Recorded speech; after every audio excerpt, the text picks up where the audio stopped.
একটি ম্যাচ শেষ হয়েছে, কিন্তু লিওনেল মেসিকে ঘিরে উদযাপন এখনো চলছে। স্টেডিয়াম থেকে সেই উচ্ছ্বাস ছড়িয়ে পড়েছে সামাজিক মাধ্যমে, আর সেখান থেকে পৌঁছে গেছে বিনোদন অঙ্গনের তারকাদের টাইমলাইনেও।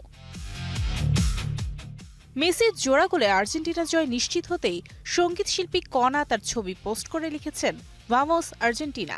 অভিনেত্রী মেসাবিন চৌধুরী নতুন রেকর্ডের প্রশংসা করেছেন, আর ব্রাজিল সমর্থক শরীফুল রাজও মেসির ছবি শেয়ার করে লিখেছেন, বিশ্বকাপের সর্বকালের সর্বোচ্চ গোলদাতা হওয়া সত্যিই জাদুকরী এক অর্জন।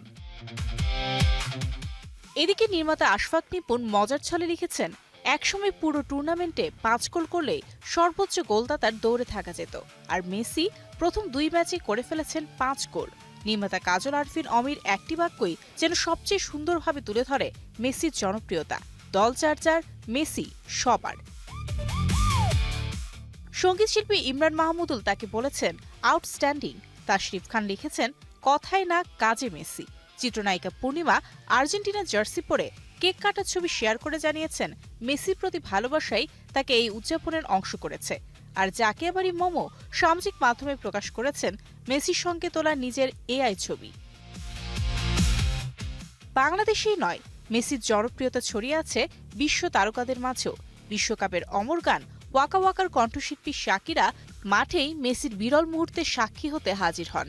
অভিনেতা উইল স্মিথ ম্যাচ শেষে আলিঙ্গন করেন মেসিকে। আর স্পাইডারম্যান খ্যাত টম হল্যান্ডও প্রকাশ করেছেন নিজের মুগ্ধতার কথা।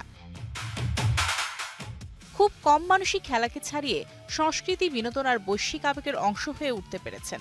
লিওনেল মেসি সেই বিরল মানুষদের একজন। তাই স্টেডিয়ামের গ্যালারি থেকে সিনেমার রেড কার্পেট, কনসার্টের মঞ্চ থেকে সামাজিক যোগাযোগ মাধ্যম, সবখানেই যেন একই সুর শোনা যায়। মারিও সান, স্টার এন্টারটেইনমেন্ট।